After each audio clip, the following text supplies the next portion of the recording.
नमस्कार मंडळी, प्रमिला रेसिपी मराठी या यूट्यूब चॅनलवर तुमच्या सगळ्यांचे स्वागत करते। अगदी आठवडाभर टिकणारी अजिबात तेलकट न होणारी आज आपण कोथिंबीर वडी बनवणार आहे। त्यासाठी इथे मी एक कोथिंबीरीची जुडी घेतलेली आहे आणि ती अशी खुडून घेणार आहे। कवळे देठ पण घ्यायचे आहेत आपल्याला याच्यामध्ये, त्यामुळे काय होतं वडीला चव पण छान लागते। कवळे कवळे इथे मी देठ घेतलेले आहेत कोथिंबीरीचे, बघू शकता अशा पद्धतीनं। नंतर ना ते आपल्याला पाण्याने स्वच्छ अशी धुवून घ्यायची आहे। ही रेसिपी मी अगदी साध्या आणि सोप्या पद्धतीने तुमच्यासोबत शेअर केलेली आहे, त्यामुळे व्हिडिओ कुठेही स्किप न करता शेवटपर्यंत नक्की बघा। नंतर धुवून झाल्यानंतर एका चाळणीमध्ये पाणी निथळायला ठेवलेलं, म्हणजे जे थोडं पाणी राहिलं असेल ते पण निथळून जाईल।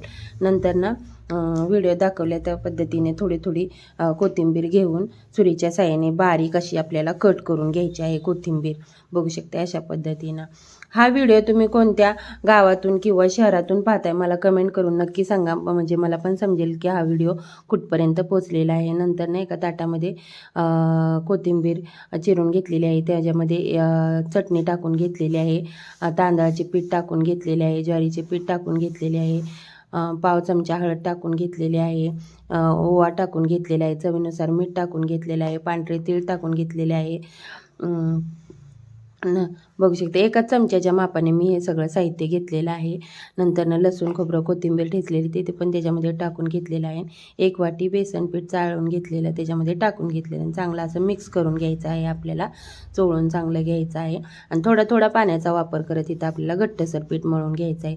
तुमची कोथिंबीर किती वली राहिलेली आहे त्याच्यावर पिठाचा प्रमाण कमी जास्त होऊ शकतं, कारण की जर कोथिंबीरीला पाणी जास्त राहिलं धुतल्यानंतर तर मग पीठ जास्त लागणार आणि कमी राहिलं असलं तर पीठ कमी लागू शकते।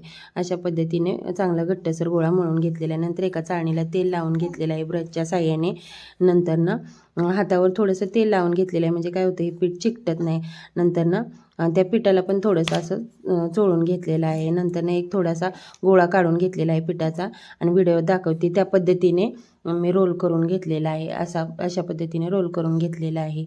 आजची रेसिपी कशी वाटली मला एक छानशी नक्की कमेंट करून सांगा, म्हणजे मला अजून नवनवीन रेसिपी बनवायला प्रोत्साहन मिळेल। नंतर मी गॅसवर कढई ठेवलेली आहे, कढईमध्ये पाणी टाकून घेतलेलं आहे एक तांब्या। नंतर पाण्याला खळखळून अशी उकळी आली की त्याच्यावर चाळण ठेवलेली आहे आणि नंतर त्याच्या मी वडीवर पांढरे तीळ टाकून घेतलेले आहे, ऑप्शनल आहेत, तुम्हाला नसेल आवडत तर नाही टाकले तरी पण चालू शकते। झाकण ठेवून एक 20 मिनिटं वाफ काढून घेतलेली आहे, बघू शकता टूथपिन इथं टाकून बघितलेली आहे तर क्लीन अशी निघालेली आहे, याचा अर्थ आपली वडी छान अशी वाफरलेली आहे। नंतर ते काढून घेतलेले आहे, थंड झाल्यानंतर सुरीच्या साहाय्याने कट करून घेतलेले आहेत। जर तुम्हाला वडी तळून करायची असेल तर तुम्ही बारीक छोटे छोटे बारीक पातळ असे काप करून घ्यायचे आहे। मी इथं वडी परतणार आहे, त्यामुळे इथं मी थोडे जाड कट करून घेतलेले आहेत वडीचे तुकडे। नंतर एका ताटामध्ये काढून घेतलेले आहे। नंतर तवा गॅसवर ठेवलेला आहे, तवा तापला की त्याच्यामध्ये कांदा टाकून घेतलेला आहे। इथं मी मोठाच कांदा चिरलेला आहे, बारीक नाही चिरायचा, मोठाच कांदा चिरायचा, त्यामुळे काय होतं वडीला चव पण अशी छान लागते, मध्ये मध्ये दातामध्ये कांदा लागतो त्यामुळे छान चव लागते। नंतर तेल टाकून घेतलेलं आहे आणि थोडीशी हळद टाकलेली आहे, म्हणजे कांदा पटकन भाजतो।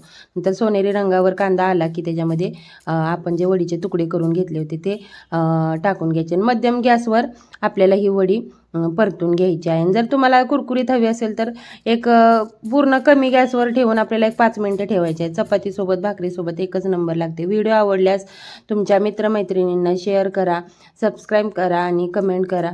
धन्यवाद, तोपर्यंत मस्त खा।